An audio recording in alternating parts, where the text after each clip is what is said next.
30절 말씀입니다. 예수께서 이 말씀을 하시고 심령이 괴로워 증언하여 이르시되 내가 진실로 진실로 너희에게 이르노니 너희 중 하나가 나를 팔리라 하시니 제자들이 서로 보며 누구에게 대하여 말씀하시는지 의심하더라. 예수의 제자 중 하나 곧 그가 사랑하시는 자가 예수의 품에 의지하여 누웠는지라. 시몬 베드로가 머리짓을 하여 말하되 말씀하신 자가 누구인지 말하라 하니 그가 예수의 품에 그대로 의지하여 말하되 주여 누구니이까?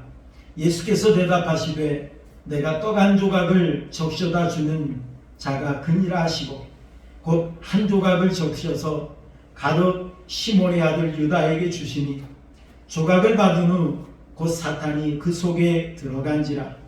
이에 예수께서 유다에게 이르시되 네가 하는 일을 속히 하라 하시니 이 말씀을 무슨 뜻으로 하셨는지 그 앉은 자 중에 아는 자가 없고 어떤 이들은 유다가 돈꾀를 맡았으므로 명절에 우리가 쓸 물건을 사라 하시는지 혹은 가난한 자들에게 무엇을 주라 하시는 줄로 생각하더라.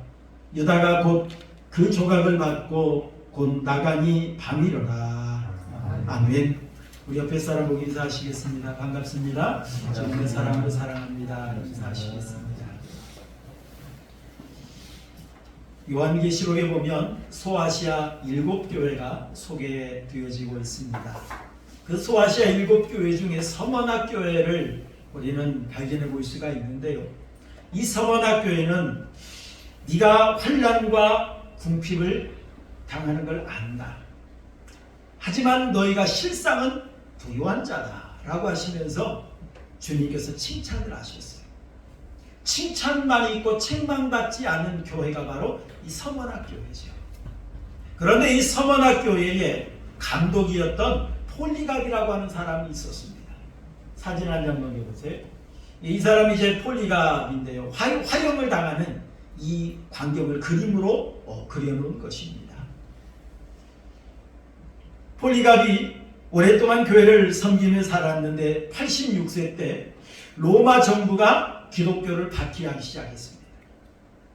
그래서 이 폴리갑도 붙잡혀가게 되었는데 이 폴리갑을 이제 장작돔에 올려놓고 지금같이 묶어놓은 상태입니다.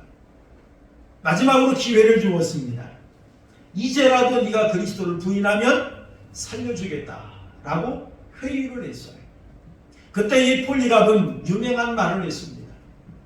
내가 86회를 사는 동안 주님은 나를 단 한 번도 부인해 본 적이 없는데 내가 어떻게 주님을 부인할 수 있습니까? 라고 하면서 끝까지 믿음 지키다가 화형을 당한 사람이 바로 폴리갑이라는 사람입니다. 자, 그런데 오늘 본문의 말씀을 보면 반대의 모습을 우리는 발견해 볼 수 있죠. 오늘 본문의 내용은 아주 간단한 내용입니다. 우리가 잘 아는 것처럼 예수님의 12명의 제자 중 한 사람이 예수님을 배반하실 것이다, 배반할 거라고 하는 것을 예수님께서 예고해 주신 내용, 이걸 우리는 오늘 본문을 통해서 발견해 볼 수가 있습니다. 이 말씀을 통해서 우리는 예수님이 어떤 분이신지를 발견해 볼 수가 있는데요.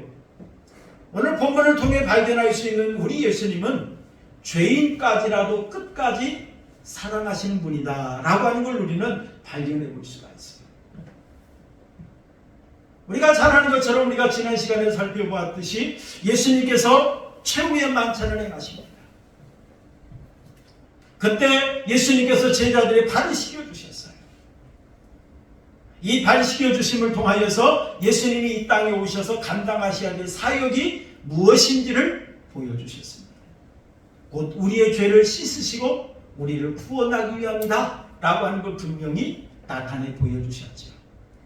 그리고 또 하나, 예수님께서 겸손하게 제자들의 발을 씻겨주시면서 친히 행함으로 본을 보여주셨어요. 그러면서 너희도 가서 이와 같이 하라 라고 예수님께서 말씀해 주셨죠. 자, 그 후에 우리 21절 한번 읽어볼까요?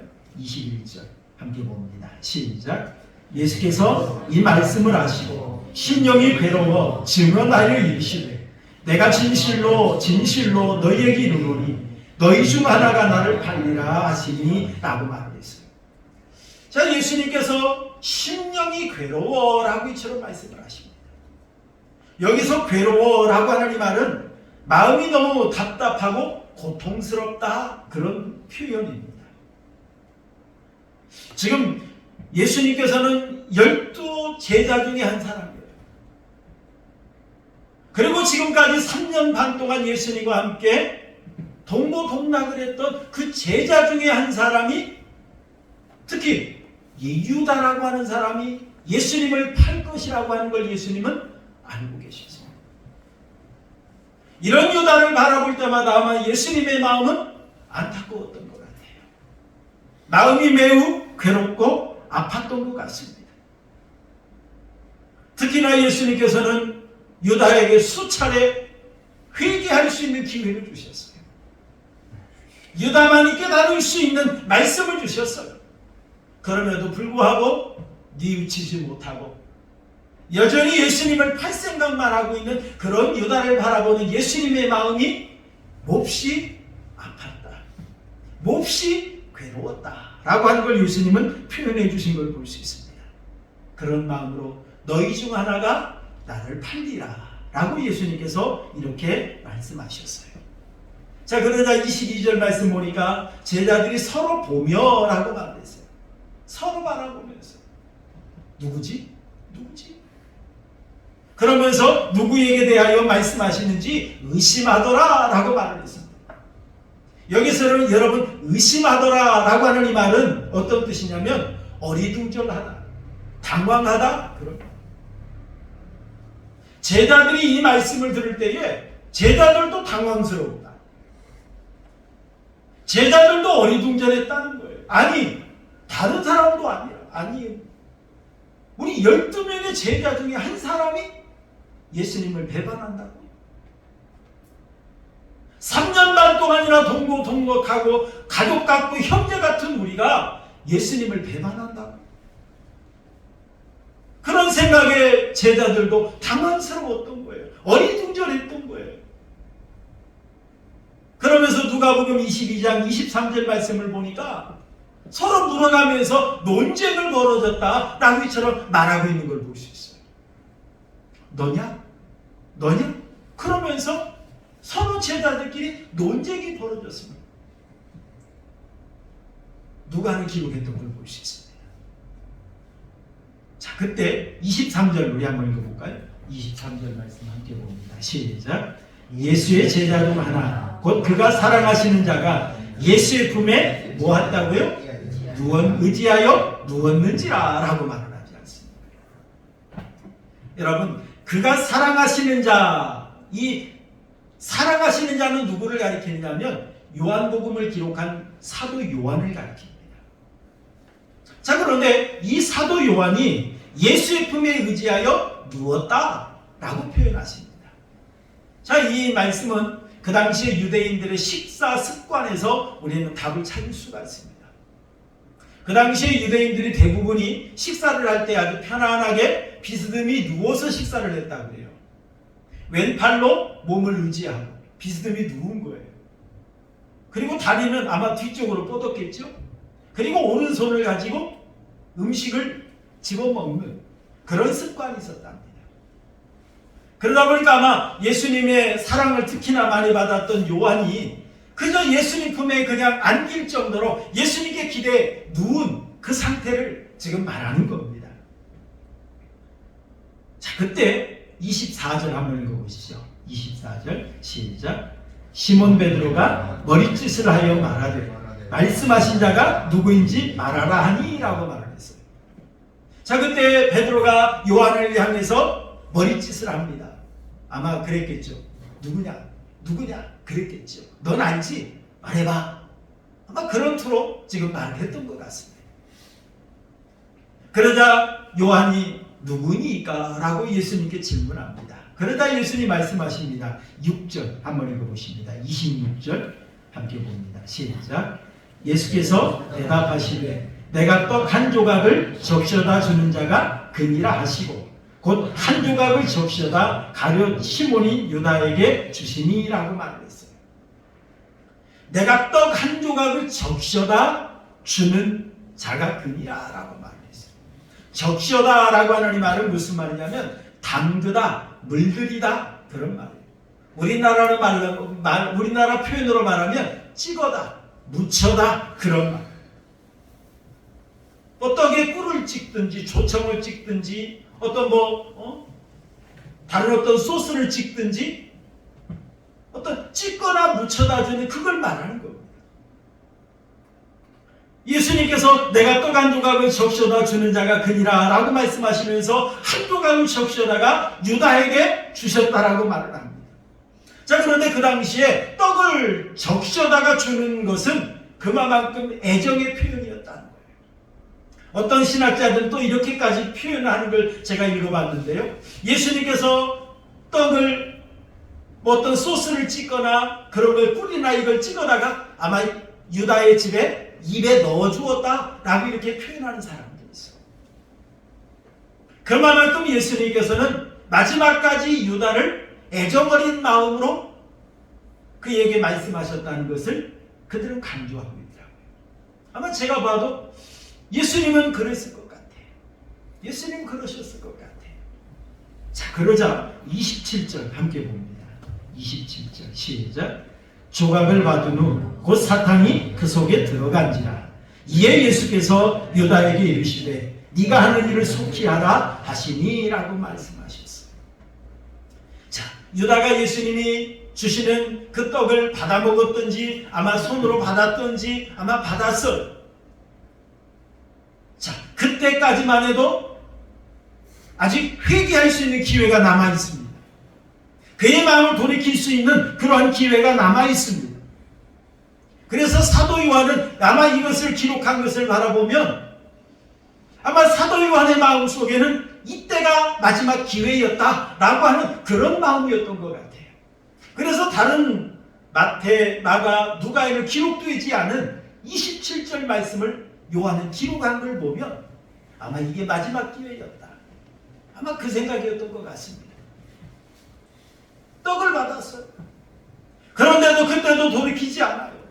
여전히 요한의 마음속에는 예수님을 팔려는 생각에 사로잡혀 있어요. 그러자 곧 사탄이 그 속에 들어간지라 라고 이처럼 표현했습니다. 여러분, 사탄이 그 속에 들어갔다라고 하는 이 말은 다시 돌이킬 수 없도록 붙잡혔다 그런 말이에요. 사탄이 확 그의 마음을 사로잡아 버린 거예요. 회개하지 못하도록 붙잡아 버렸다 그런 말입니다. 그 후에 우리 30절 보시죠. 30절 시작. 유다가 그 조각을 받고 곧 나가니 밤이라. 이 조각을 받고 나갔다고 했어요. 나가니 곧 밤이라. 여러분, 유다가 왜 나갔을까요? 예수님께서 지금 유다에게 어찌 보면 회개할 수 있는 기회를 주셨어요. 제자 중 한 사람이 나를 팔 거다. 그러면서 내가 떡 한 조각을 적셔다 주는 자가 곧 그다. 그러면서 유다에게 떡을 적셔다 주셨어요. 그럼에도 불구하고 유다는 나갔다고 했어요. 이 나간 것은 아마 유다는 예수님의 말씀을 듣고 자기 계획이 탄로난 줄을 알았습니다. 그리고 자기들이 그동안 계획했던 모든 음모가 수포가 될 것을 염려해서 속히 유대인들에게 예수님을 넘겨주기 위해서 유다는 나갔던 것입니다. 그런데 그때가 언제였다고요? 밤이라. 여러분, 이 밤이라고 하는 말은 흑암 어둠을 가리키는 겁니다. 흑암 어둠을 가리키는 거예요. 이런 것 영적 어둠을 가리키는 겁니다. 여러분, 요한복음 8장 12절 한번 읽어보시죠. 요한복음 8장 12절 시작. 나는 세상의 빛이니 나를 따르는 자는 어둠에 다니지 아니하고 생명의 빛을 얻으리라 라고 말씀하셨어요. 예수님은 분명히 나는 생명의 빛이다 라고 예수님이 말씀하셨어요. 그래서 예수님을 따르는 자는 어둠에 다니지 않는다고 말씀하셨습니다. 자, 그런데 지금 유다는 예수님을 떠나서, 예수님 곁을 떠나서 나아갔어요. 예수님을 떠나 나가니 곧 밤이 일어나요. 여러분, 생명이신 예수님을 떠나니 어둠에 사로잡힐 수밖에 없는 거예요. 생명이신 예수님을 떠나니 멸망에게 갈 수밖에 없다는 사실입니다. 지금 유다는 예수님께서 주시는 이 말씀을 받고 회개하지 아니하고 자기의 생각과 자기의 고집 속에 죄악의 길로 나아가 버린 겁니다. 멸망의 길로 나아가 버린 거예요. 사랑하는 성도 여러분, 오늘 말씀을 통해 우리가 한번 생각해 볼 것이 있습니다. 예수님께서는 왜 유다에게 배신에 대한 것을 예고해 주셨을까요? 또 제자들에게 왜 배신에 대한 말씀을 그들에게 주셨을까요? 여기엔 분명한 이유가 있습니다. 첫째는 유다의 배신은 구약 예언의 성취라는 것을 깨닫게 해주기 위함이었어요. 여러분, 가룟 유다의 배신은 우연히 일어난 일이 아닙니다. 가룟 유다의 배신은 어쩌다가 그렇게 상황이 변하여 일어난 일이 아닙니다. 여러분, 예수님께서 십자가에 못 박혀 죽으시기 위해서는 누군가가 예수님을 넘겨주는 자가 필요했습니다. 누군가가 예수님을 배신해야만 했습니다. 그런데 안타깝게 그런 일에 쓰임받는 자는 불행한 거죠. 안타까운 겁니다. 구약 성경에는 이걸 예언해 놓으셨어요. 우리 오늘 요한복음 13장 우리 18절 말씀 한번 읽어볼까요? 요한복음 13장 18절로 화면에 나오니까 함께 봅니다. 시작. 내가 너희 모두를 가리켜 말하는 것이 아니니라. 나는 내가 택한 자들이 누구인지 알미라. 그러나 내 떡을 먹는 자가 내게 발꿈치를 들었다 한 성경을 응하게 하려는 것이니라 라고 말했어요. 예수님께서 제자들의 발을 씻기신 후에 해주신 말씀인데요. 내 떡을 먹는 자가 내게 발꿈치를 들었다 한 성경을 응하게 하려는 것이다. 자, 이 말씀은 예수님께서 시편 41편 9절 말씀을 인용하셔서 해주신 말씀입니다. 여러분, 시편 41편 9절 말씀을 보니까 이 시편 41편은 다윗이 자기의 측근이었던 아히도벨이 자기를 배신하고 압살롬과 반역을 일으킨 사건에 대해서 시를 지어 노래했던 이야기예요.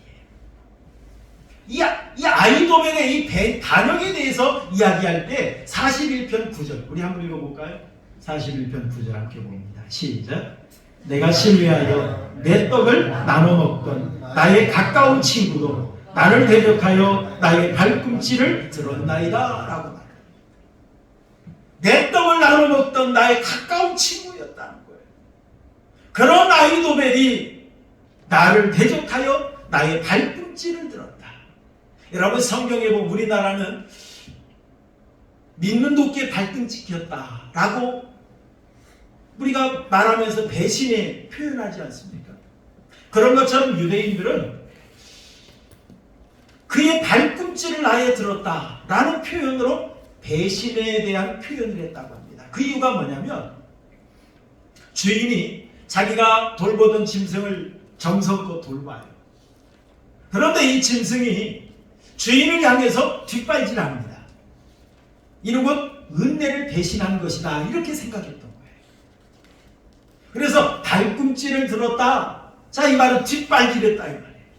내가 베풀어준 은혜를 은혜로 갚지 않고 악으로 갚았다. 그런 이 배신 행위를 표현할 때에 발꿈치를 들었다 이렇게 표현한 겁니다.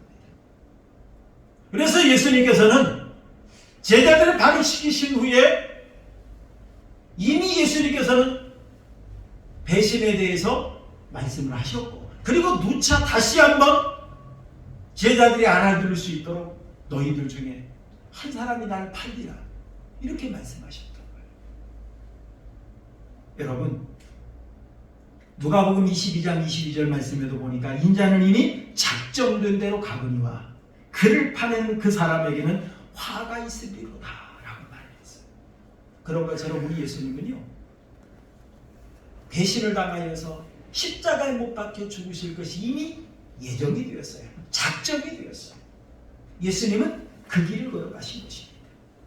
이처럼 예수님은 이 사실을 제자들에게 알려주시기 위해서 예수님께서 배신 받으실 것을 예언해 주셨던 겁니다.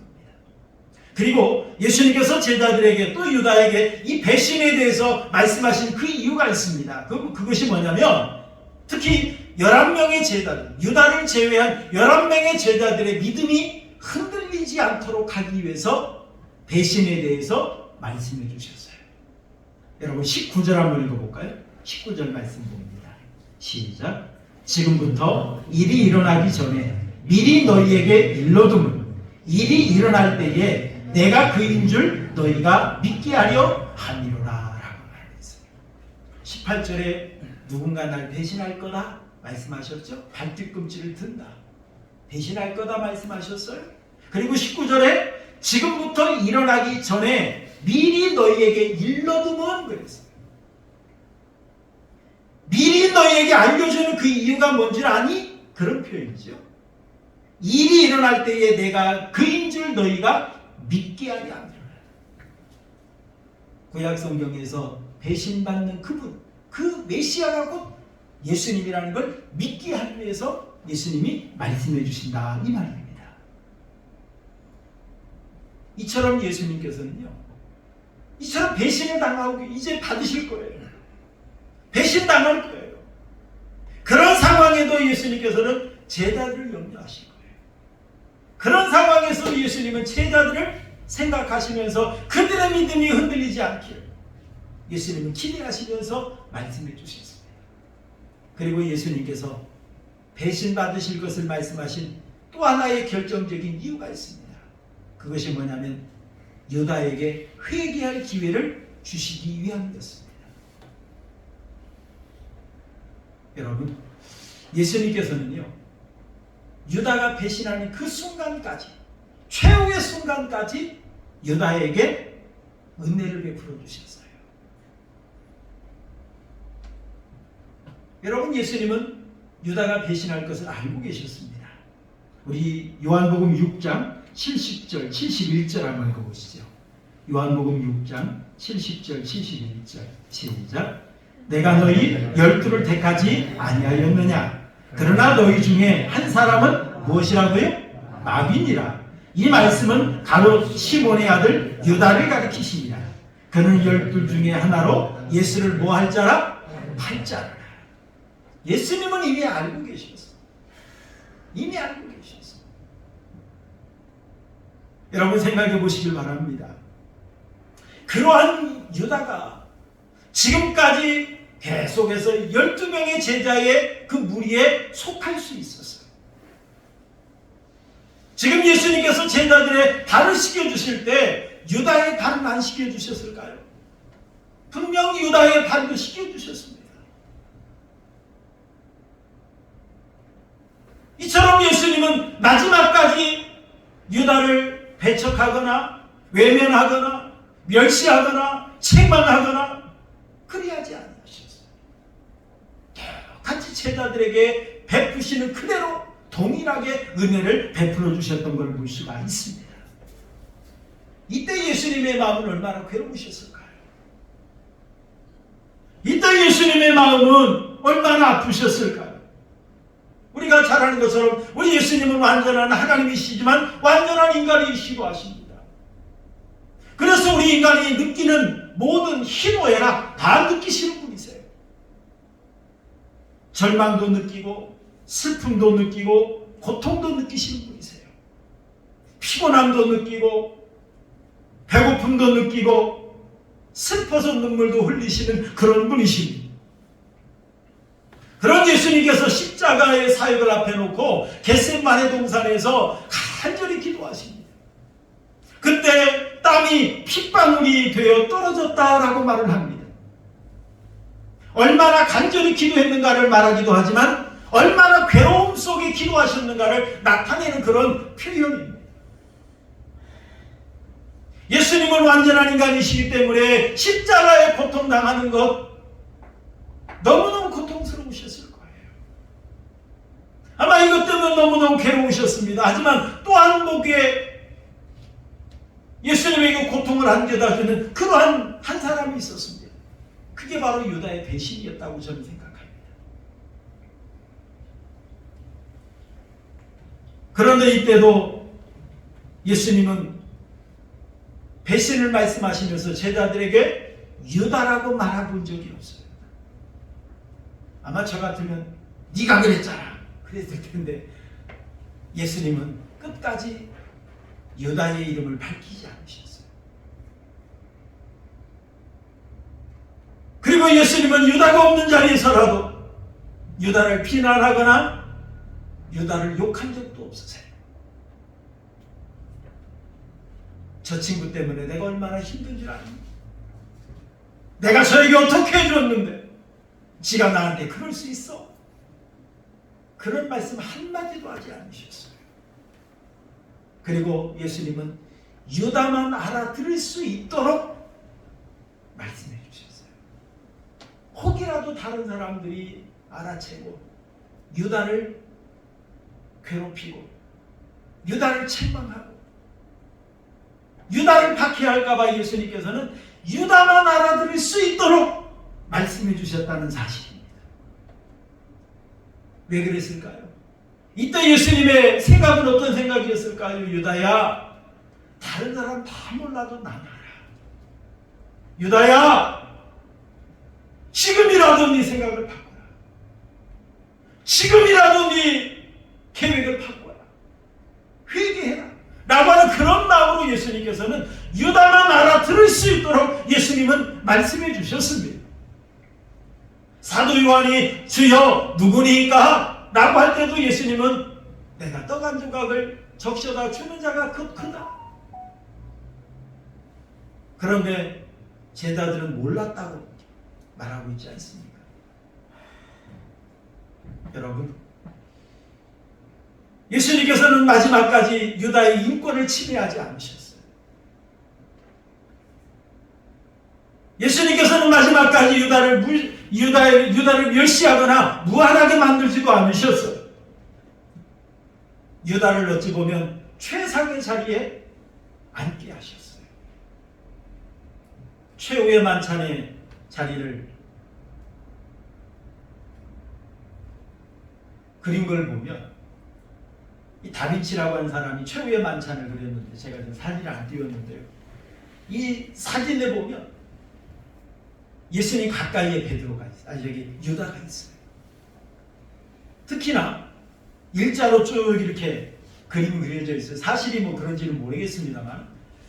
근데 어찌됐든 예수님께서 떡을 찍어다가 적셔다가 유다에게 줄 정도로 유다는 예수님에게 가까운 자리에 있었다는 거지.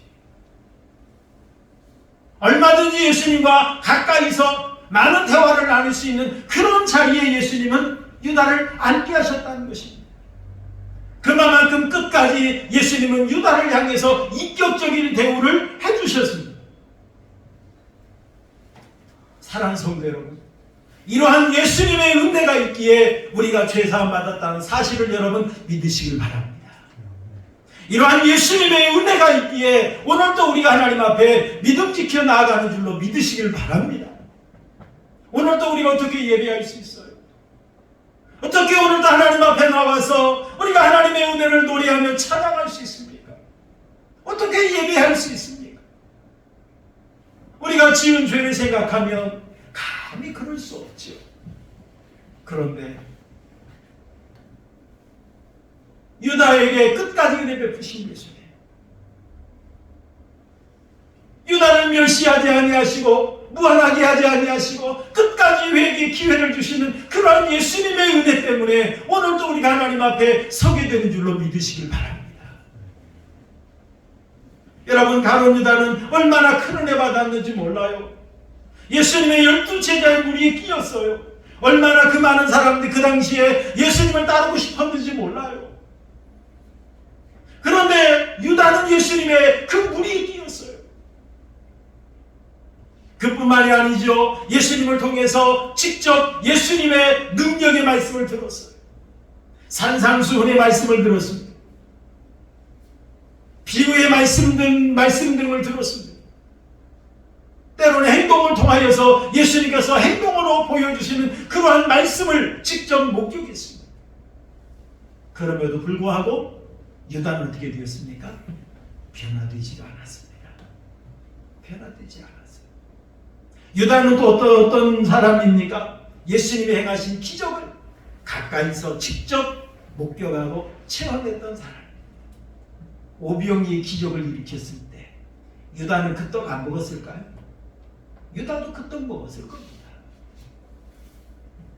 예수님께서 소경을 고치실 때, 예수님께서 귀신을 쫓아내실 때, 예수님께서 죽은 나사로를 살리실 때, 그때 유다도 함께 있었습니다. 함께 있었습니다. 하지만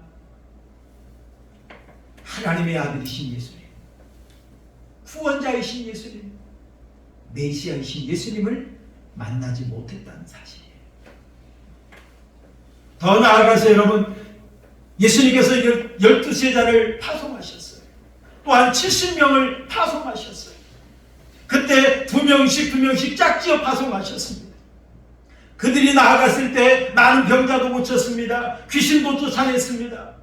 아마 유다도 그리했을 것입니다. 그리고 유다도 복음을 전했을 것입니다. 하지만 유다는 정작 자신은 구원받지 못했습니다. 유다도 분명 나아가서 천국에 대해서 말씀했을 겁니다.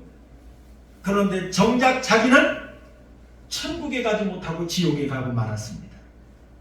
여러분, 특히 예수님의 12제자 대부분은 갈릴리 사람들이에요. 그런데 유다는요, 유다족 속의 사람이에요. 그 당시에 유대인들은 갈릴리 사람들을 무시했어요.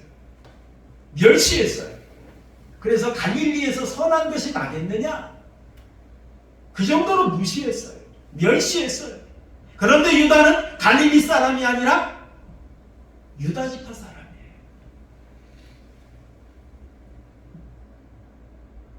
여러분, 다윗이 유다 지파잖아요. 예수님이 유다 지파를 통해 탄생하셨잖아요. 다른 지파보다 우월한 지파예요.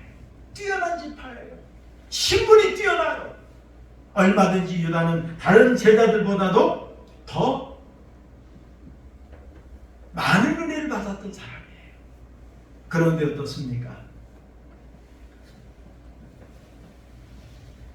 정말 주님께서 주시는 그 귀한 메시지를 받지 못하고 하나님 앞에서 내가 진정 회개해야 될 죄인이라는 사실을 깨닫지 못하고 예수님을 배반해버렸던 자가 바로 유다였습니다. 여러분, 우리가 베드로와 유다 비교 한번 해본다면요, 여러분, 누가 더 많은 잘못을 저질렀을까요? 제가 볼 때는 베드로가 더 많은 잘못을 저질렀습니다. 베드로는 다 버릴지라 나는 그리 아니하겠습니다. 큰 소리 쳤던 자예요. 그렇던 베드로, 나머지 12제자도 마찬가지죠. 다 예수님 버리고 도망쳤습니다. 예수님께서 대제사장 가야바의 집에서 재판받으실 때 한 계집종 앞에서 너도 그와 함께 있었지, 너도 그단이야, 그리할 때에 아니라고 하면서 예수님을 저주까지 하면서 부인해버렸던 자가 바로 이게 베드로 아닙니까? 부활했던 예수님을 목격하고도 예수님을 만나고도 디베라 바닷가로 고기 잡으러 갔던 자가 바로 이게 베드로 아닙니까?